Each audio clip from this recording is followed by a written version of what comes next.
It's another battle for the Aggies, and the KSL Sports Zone has it covered.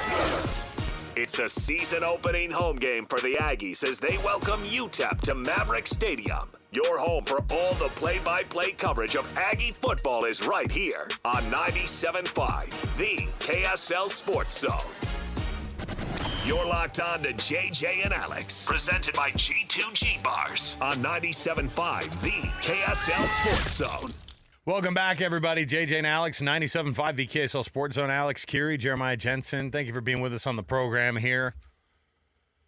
Are you a U.S. Open guy, JJ? Big, I mean, it's like people, if they are tennis people, I know it's a Grand Slam, but man. You know what? New York takes it seriously. I just have never gotten into it, man. I would tell you no, but then, I'm working here at night, and they've got matches going all day long. Hard not to watch some of these guys. And every now and again, you'll have one that pops, and you get like a 5-set thriller, and you just turn on and you start watching it, and it's really compelling. So I'm not a hardcore tennis guy, but there's a lot of compelling matchups, and there's something special about the U.S. Open, playing at night, those kind of things that are kind of fun. Yeah.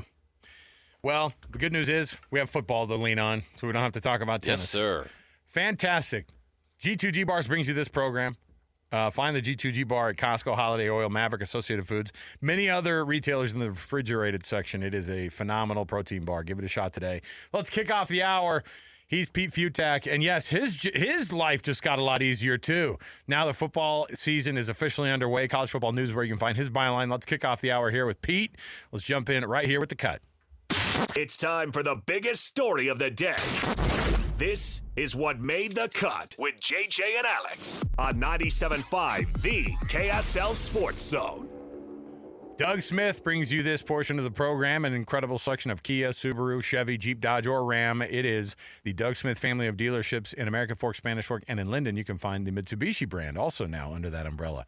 He's Pete Fiutak, College Football News, where you can find that byline. Pete, thanks for being with us, man. We appreciate it. I'm sure now that things are actually starting up, not that your life is not chaos all the time, but, man, we have real games to talk about. Yeah, you'd say, but none of them are going to be more – you dog tennis. Did you see the Medvedev thing last night? Do you know what I'm talking about here? Daniil Medvedev? Is he one of these guys that beat up his racket on the ground? Is that what happened? He's one of the best in the world, and he's sort of going through a overall life thing or something. And he yelled at a photographer, bothered him. He got him kicked out. He rallied back, and it was it was an amazing match because he came flying back, and then he gagged late and then just knocked the stuffing out of his racket. I love it. Yeah, I'm seeing a still photo of it right now, and it's the kind of stuff you teach your kids not to do, but these pro tennis players, man, they know how to break those rackets really well. Oh, they're awesome. They're awesome. So in that way, you might not like tennis, but you're right. This stuff is really, really entertaining stuff. If you can, I come from a tennis family, so I kind of into it. But yeah, that was pretty cool. That's cool and all, but did he beat up his son in the streets of Dublin? Wow. Yeah, I don't think so. That's terrible. So college football wins again. I've been there in Dublin before, and I'm not gonna lie, I've seen that stuff happens there. So I guess, but so they were just trying to fit in. Look, I'm a proponent that the college and college football has to be there. I don't play games in Ireland. That's an NFL thing, or maybe it's a non-conference game, or I get it if it's Notre Dame or there's some weird hook to it. But Kansas State versus Iowa State, that might have been the Big 12 championship. And you're playing that on August 24th. First of all, it's 80 and sunny in both Ames and Manhattan on Saturday. And you're playing on this field that it's not really built for this, and it was breaking down, and no one could get any footing. And I don't like a game of that magnitude being played in some sort of gimmicky exhibition like this. But all right, Iowa State won, and now Kansas State. It's crazy as it sounds. They're not obviously out of the Big 12 title chase, but they maybe have one more strike now after this. Yeah, we were just talking about how tough their schedule looks too, and if they can't piece some things together, weirdly, Kansas State and their O-line getting beat up that game. I mean, they just did not. That's a wild thing for me to imagine. Having grown up watching those Bill Snyder Kansas State teams that were always good in the trenches at the very least, and they got beat up. I mean, I don't know how good Iowa State is or how, quote unquote, not very good Kansas State would be, but they didn't show a lot. And I know it was messy in that first half. It was gross weather and everything. But how much should we attribute this thing to Kansas State? Maybe looking at it and going, man, it's another year that everybody's looking at Avery Johnson, going, "What are you going to do, kid?" And he can't take everybody on his back the whole game.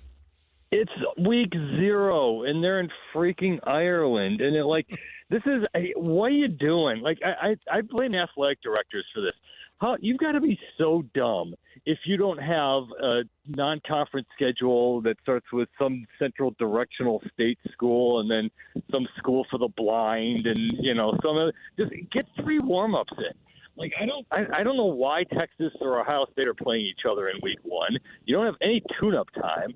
And it's the same thing for this. I have a feeling that if you play that game, Kansas State or Iowa State game, in, I don't know, a month from now, it's vastly different because they're still college kids. Everyone, for as professionalized as this thing is, everyone always forgets you only get like a third of the practice time the NFL guys do.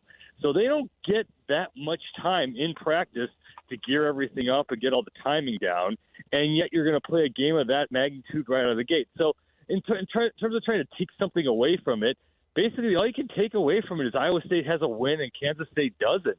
Because, again, we'll see in like 2 or 3 weeks, once they get their legs down, once they get their wind, once they get everything else in place, to see if it works for either one of them. So there's 3 games on the schedule this week in week 1 that look like they're going to have massive playoff implications. Texas, Ohio State, obviously. And then you go to LSU, Clemson. And then on Sunday, you've got Notre Dame, Miami, which is sneaky good as well. Yep. Do you think these games are too early? Or is this something that the sport can take advantage of, having such big games this early? I mean, it happens every year. I mean, we've had this since the beginning of college football time. It's one of the joys of the sport. It's not like the old pull and bowl days when you lose that and basically you're out of the national championship hunt before kids get back to school already. So, it is better in that respect. We have that you can have a mistake, you can have a misfire, and still be alive. But yeah, again, you don't have preseason games, so I'm preaching this until it happens into existence. Last week should have been 136 FBS teams hosting 136 FCS teams in a nice, easy paycheck win, where you get the scrimmage and get everything off of it. Because, we don't know if C.J. Carr can play for Notre Dame yet. We don't know if, Julian Sayin is ready. All these new quarterbacks, they're going to have to be sharp right out of the gate, and that's just too hard to do. So part of it is I am hoping going forward with the new changes and how the College Football Playoff Committee is looking at things, is that they don't just do the thing that they always do, which is just say, okay, well, Ohio State lost to Texas, so that's just a loss. And take more into account that was week 1 and see how they play in, week 10 and 11 and go by that instead of just going with the records. Because, early on in the season, this is fun. It's great. This is going to be a fun weekend of games. But, yeah, for these big ones, I wish all these teams would get one easy tune-up game first and then dive in.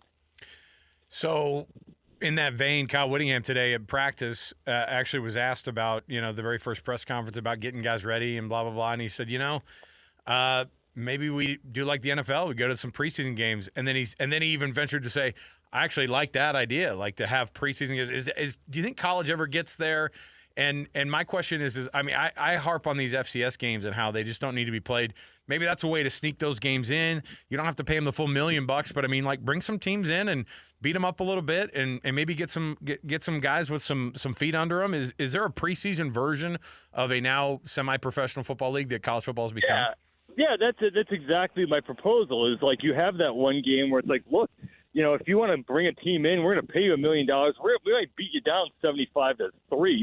But, that's what we're paying for here. And, yeah, I think that in that way you have that. Preseason games, you don't need any more of that because, you can have live scrimmages and you can do other things. So we don't need NFL preseason games like that either anymore, at least not 4 or 5 of them. I know they get sold and TV money is involved here, but I don't think we're going to get that. But especially with a longer – I think on the flip side, you're going to get a longer college football playoff.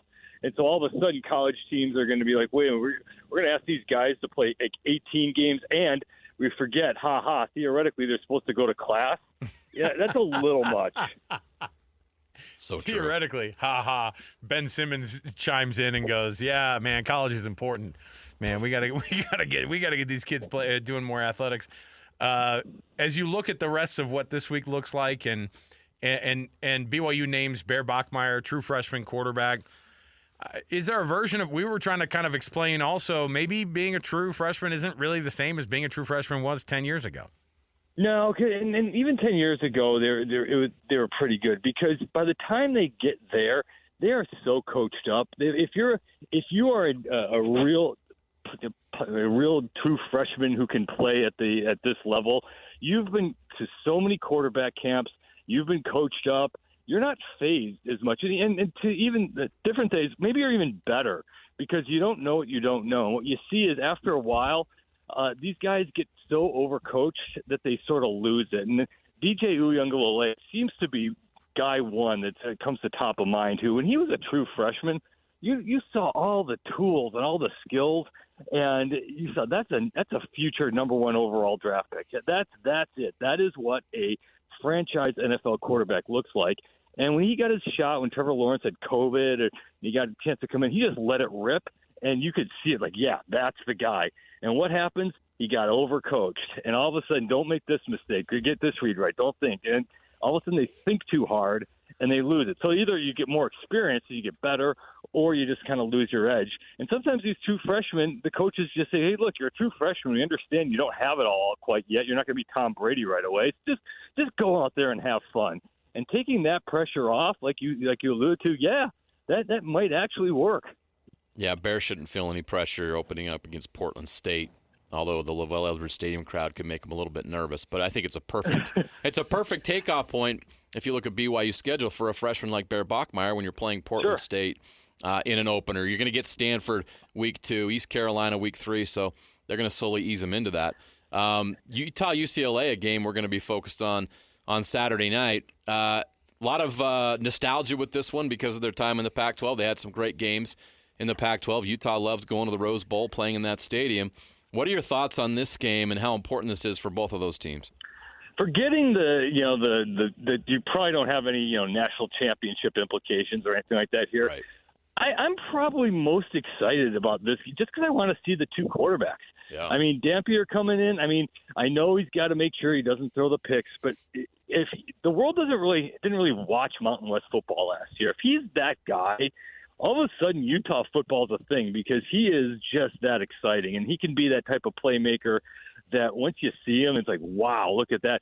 And the other part of this is Nico Yamilava, where yes, for all the stuff that happened with Tennessee, that's going to be one of the big storylines that Tennessee's quarterback situation had better rock, because for all the thing, you didn't want to pay him the money, and I get it. There's all that side to it. But he's also an NFL caliber quarterback that you just let go. And UCLA's got him. Now, UCLA doesn't have the parts around him, but he is one of those guys where talent-wise, he's one of the 5 best quarterbacks in college football. And I kind of want to see what he's going to be able to do against this Utah team. Pete Fiutak, College Football News, where you can find his byline. With the news last week, of course, with the College Football Playoff Committee saying, "Hey, we're gonna kind of change the metric up for what your road tough games look like, and we're gonna reward you for scheduling tougher games, or at least not penalize you that much on losses compared to the cushy games." And then the SEC makes the announcement that they're going to go to 9 games as a conference, but also ask for that 10th game of the year that they want to have against another P4 opponent from another one of the other conferences. What kind of backroom deals are being made here? I'm assuming that that's part of how this thing works. No, not really. Look, I used to work with these guys. I was there at the start. I know how they think. And first of all, the thing that to remember about the College Football Playoff Committee is, one, these aren't really experts. Like, they're watching, but these are real people and adults with lives, and they do things that matter. So these are like important people. They're not sitting there going over the minutia of, how is BYU going to look against the Portland? Is it matter if they win 55-3 or 65-3? That kind of thing. They're just dignitaries who just kind of come in and do a job. But the other thing, too, is they're ultra sincere. They really do want to put together the best tournament possible. And this whole thing is actually a good move because they have always taken into account strength of schedules. But what they've also done is they've always overloved the big win and not given enough credit to the tough loss. And what they always fall back on, the other thing about this bunch is they do not want any heat. Like they managed to sort of get away with not having any major controversies, and then the Florida State thing happened, which they got totally right. And then all of a sudden the stuff hit the fan. But what they always fall back on is the record. So like last year, if they really did critical thinking and did this right, Alabama should have been in and SMU should have been out. But SMU had the 11 wins and had one great drive late in the ACC championship. And they're like, yeah, we can kind of justify that. And it was reflected in the rankings. So now going forward, it's close to the Texas-Ohio State rule. Because if you look at Texas's schedule, if they lose to Ohio State, which they could do, they still have to go to Georgia. They could lose that, okay. And let's say there's a misfire somewhere. Let's say Oklahoma turns out to be really pretty good, and they lose a tough game at Oklahoma in Dallas in the Red River game, and they're 9-3. Well, in the 11 years of college football playoff history, no team who won fewer than 10 regular season games would have gotten in. So you're going to have another 10. Let's say you have a 10-2 SMU at this point. Do you take 10-2 SMU, or do you take the 9-3 Texas team that lost 3 tough games? Or even more to the point, let's say, do you take like the 12-0 Florida State team who lost its quarterback and is obviously not the same team? It didn't have nearly the same schedule. So hopefully there's more critical thinking. I don't quite buy it, but at least it gives them a thing to talk about. You just make it a 2018 playoff, and then those discussions get a lot easier. Come on. Exactly. And then people complain that they're the 29th team. But yeah, so that's probably coming someday too. Pete Fiutak, College Football News. Love having you on, Pete. Love the energy and love the insights as well. We're going to be, of course, dipping in periodically through the college football season. We appreciate all you do for us, man. We'll let you out again. Guys. All right, there you go. Thanks, have a good one. Pete Fiutak, everybody. See, he's a little bit more – I'm glad he's nice about the committee. I think they're sincere. I don't know if Greg Sankey and the other and Jim Phillips and all the folks who are the commissioners of the Power Four conferences. I don't know if they're necessarily the sincere, nice guys. No, you don't get to that point by being sincere and nice. They got the elbows out, man. Those are all the time. Powerful men, authority figures that get things done, if you know what I mean. It is kind of, I mean, when they you don't say do it that by too, being nice. Remember when Condoleezza Rice was a member of the College Football Playoff Committee? Right. Now listen, these are bright people. And she's very bright. I'm not sure that she's breaking down Mountain West Conference championship games but that's not it. And different things you have to watch and look at. I know. I think she's got a bunch of analytics on. Right. I think that they just say, hey, you're extremely smart and you know how to make some decisions, and here's what we're asking of you. Here are the parameters. And she probably stayed right inside those parameters. And if those parameters change a little bit and these committee members are told, hey, don't ding them as much. You think, dude, a 9-3 Texas team that he just described over a 10-2 SMU team, that's a no-brainer. You take the Texas team. I'd rather see the Texas team, right, in the college football playoff versus an SMU team who's 10-2, and their 2 losses came to Louisville and Syracuse. You know what I mean? Yeah. Like I don't want to see that. I'd rather have the team that lost to 2 of the teams who are also in the college football playoff. And maybe one who is very much like on that fringe. I don't know. Maybe I'm sounding hypocritical at some point, because we do see some of these teams like Alabama last year, but that was different. They lost to Vanderbilt. Yeah. That's the word. That's one concern I have with the playoff moving forward when you go to 16 teams. Are there really 16 teams that are good enough for the playoff? There might be some years where you're like, ugh. Like Alabama wasn't good enough for the playoff last year. They got what they deserved. Yeah. But in hindsight, was SMU good enough for the playoff? Not when you look at it. No. I mean, Boise State didn't even feel like they showed up. So, right. All right. We'll come back. We've got more to go right around the corner. Flying by on a Monday. Stay right here, 97.5 the KSL Sports Zone. Let's go! Complete game coverage of the Cougars is right here on the KSL Sports Zone. The Cougars open the season at home at LaBelle Edwards Stadium as they welcome in Portland State. Your home for the best coverage of Cougar football is right here on 97.5, the KSL Sports Zone. You're locked on to JJ and Alex, presented by G2G Bars on 97.5, the KSL Sports Zone.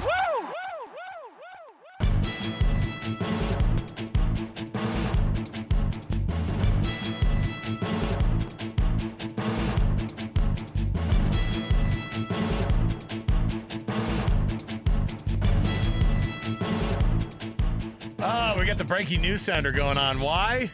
BYU made it official. Kalani Sitake had mentioned something about Jack Kelly being named a team captain, and then I don't think they had made it official yet. In fact, they sent out the release of the official list of all of the team captains for 2025 for BYU football this year. JJ, what do you have from the BYU captaincy desk? According to our own Mitch Harper, BYU has named their captains for the 2025 season. They are Chase Roberts, wide receiver, second year as a captain, by the way.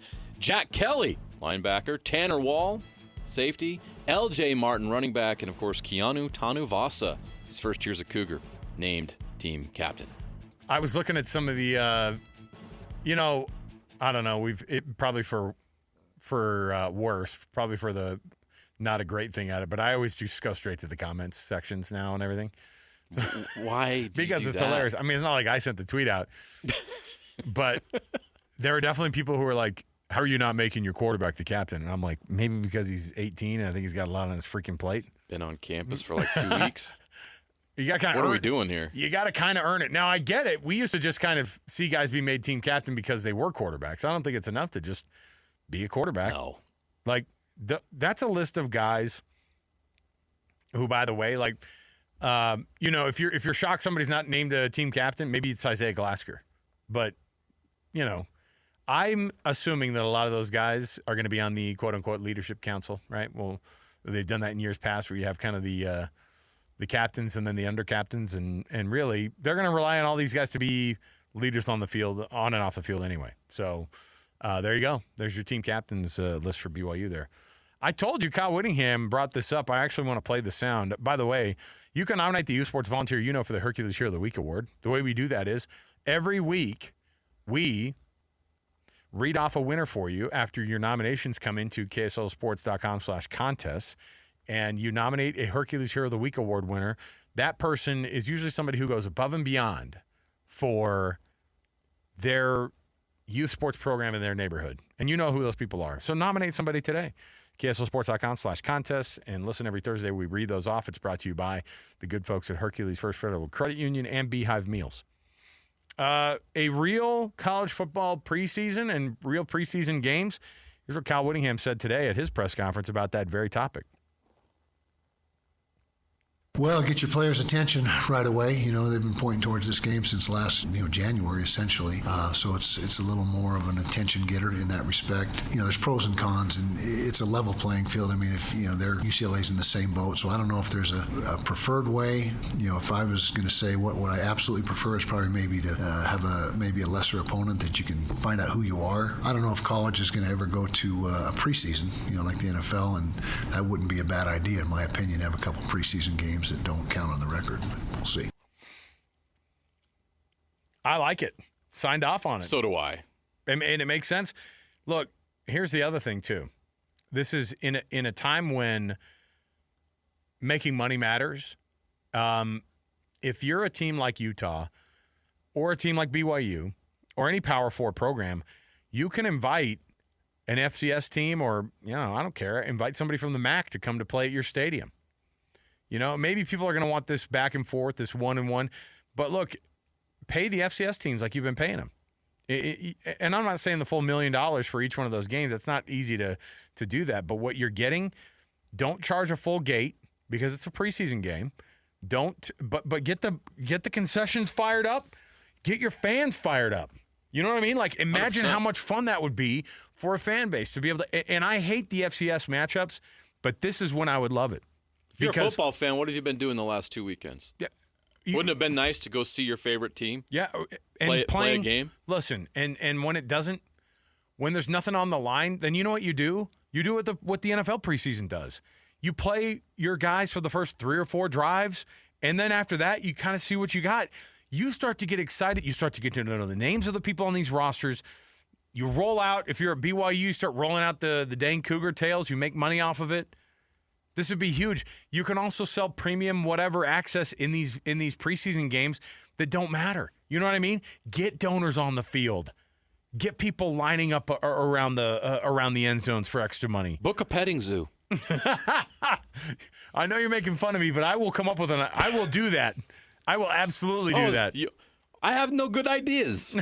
Is that what you're saying? I have great ideas. A football game where the steering wheel does not fly off through the window.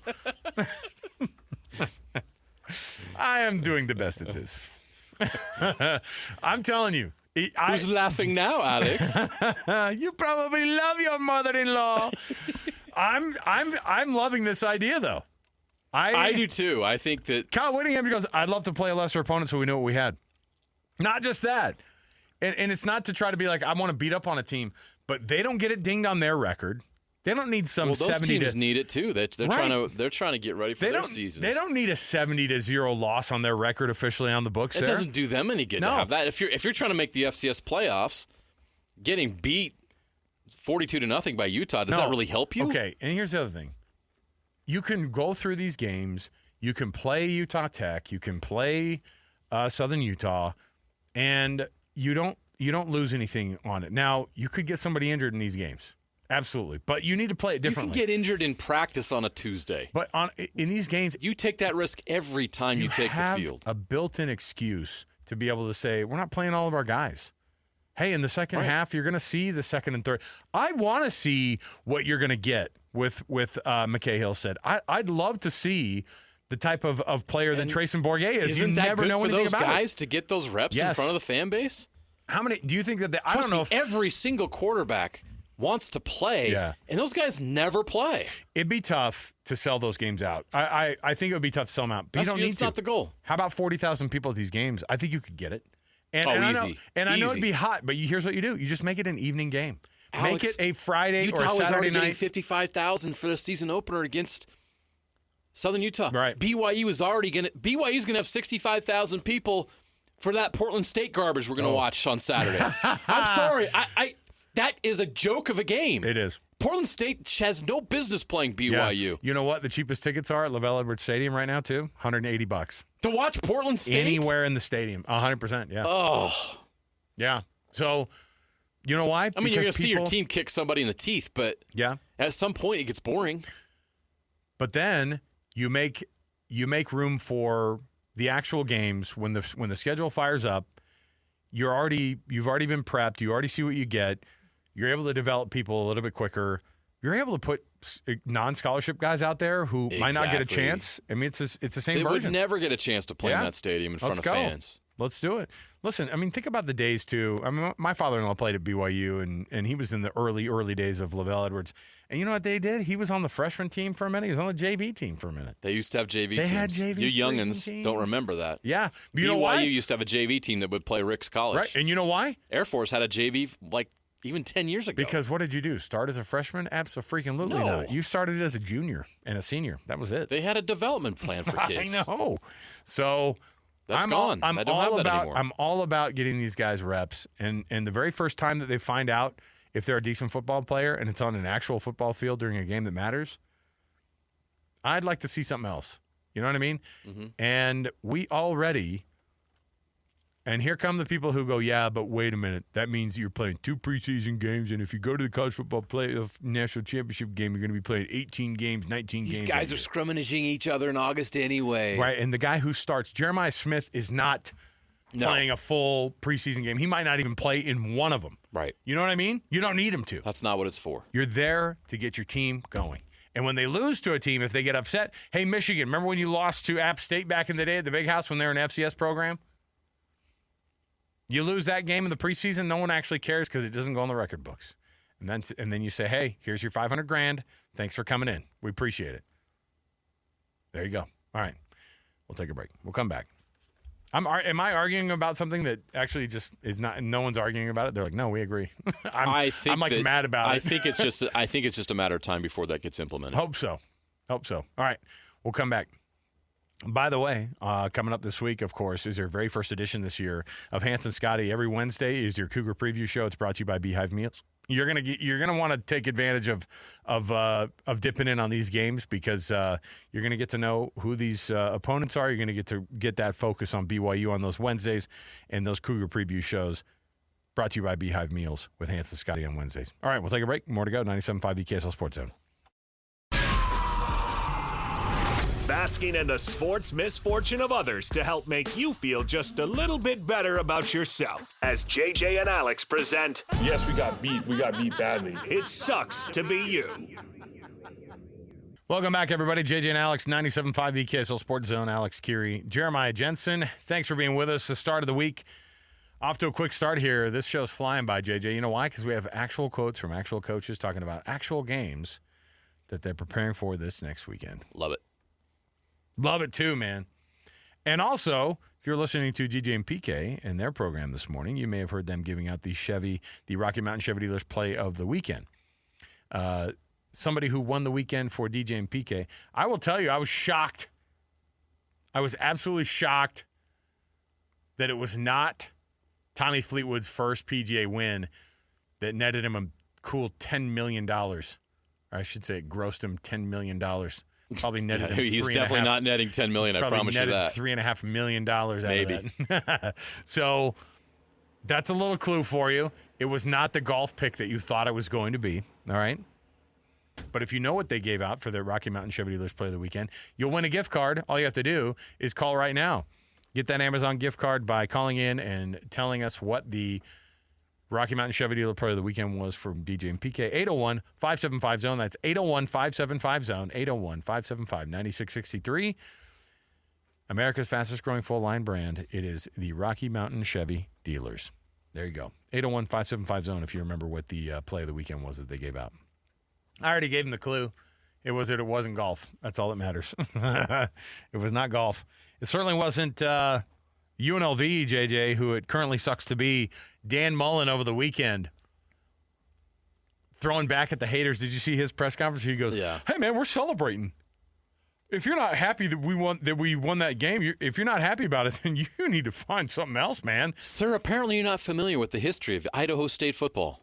Los Bengals. I will tell you, I watched You beat them by a touchdown. And not only that, you were losing at the half, and Right. It looked dicey. And you were not the tougher team, by the way. Idaho State showed up and was like, "Oh no, we're tougher than you are," and they were. And I think overall, UNLV was probably had a lot more talent on that roster, top to bottom. Didn't matter because Idaho State showed up and was like, "We play harder than you, and we're better coached than you are." So it sucks to be UNLV right out of the gates, but they did get the win. If BYU has a Portland State showing like Idaho State had against UNLV. That's a red flag. People will be absolutely marching in the streets of Provo. So I have a red flag about UNLV. We're saying, they're a college football playoff group of 5 contender. No, they're not. Well, what a hire by getting Dan Mullen to come to Vegas. No, it's not. They ran him out of Florida. Come on now. Yeah. Well, He was in the broadcast booth last year for a reason. for the last 3 years. Yeah. 3 years, yeah.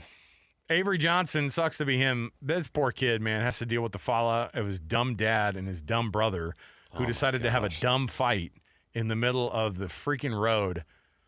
By the way, it was in the middle of a puddle, too. It looked like a totally unhinged. Cobblestone in Dublin. It looked like an unhinged, drunken melee, which I think is probably how you would describe an Irish weekend anyway.